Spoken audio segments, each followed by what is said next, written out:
This is my audience. Okay. Okay, I'm first going to start with a quote from Benjamin Franklin. He says, "In 1736, I lost one of my sons, a fine boy of 4 years old, by the smallpox, taken in the common way. I long regretted bitterly, and still regret, that I had not given it to him by inoculation.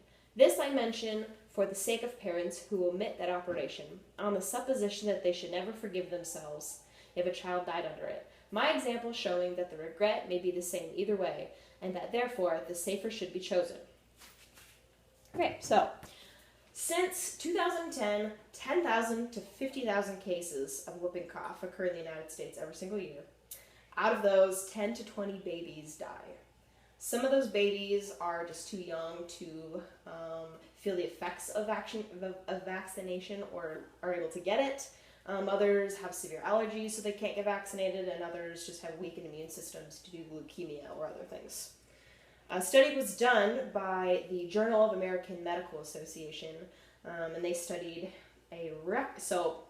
this happened a few years ago, a record of 667 measles cases from 27 different states in 2014 were all traced back to Disneyland.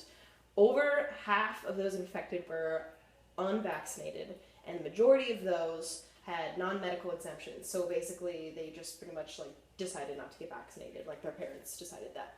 So the bottom line out of this is that measles can be reduced if more able people get vaccinated. So, an obvious question, why wouldn't people just get vaccinated?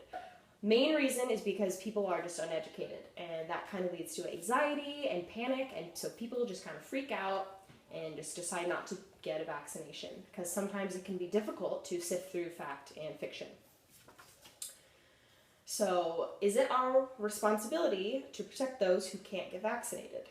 Is there anything we can do? The answer is yes, there is something we can do. Get immunized. It keeps your family safe, and it prevents the spread of disease to your family and friends and other loved ones. There are two ways that vaccines prevent disease. First way is just that person gets a vaccine, so it prevents they themselves from getting it. The other way is herd immunity. Herd immunity, basically the importance of that is the people who are immunized or just immunized, it's their duty and how well they protect those in their community that cannot get immunized, that are susceptible to getting the disease. This is really important because some people can't get immunized. Okay, I'm going to paint you a visual here. So let's say the year is 2030. There's a measles outbreak, in the United States, and it is dropping people like flies simply because people are denying vaccinations. We have our friend Billy, who has a severe allergy, so he is not allowed to get vaccination because it'll kill him, maybe. And then we have our friend Johnny. Johnny's parents decide not to give him the vaccination simply because they refuse, they don't know anything about it, so they just don't get him vaccinated. Our friend Billy gets the measles, and he gets really, really, really sick. He gives Johnny the measles, and Johnny eventually dies. Johnny is your child. Could this tragedy have been prevented?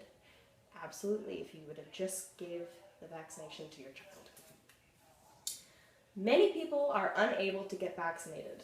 Others who just choose not to get vaccinated become vehicles for disease that spread to their family and their friends and other people.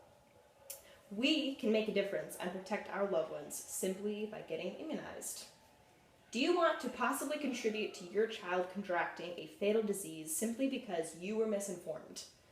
I'm assuming not. Well, now that you are informed, there is no excuse. Will you make the safe and healthy decision to protect your family and offspring for years to come? Thank you.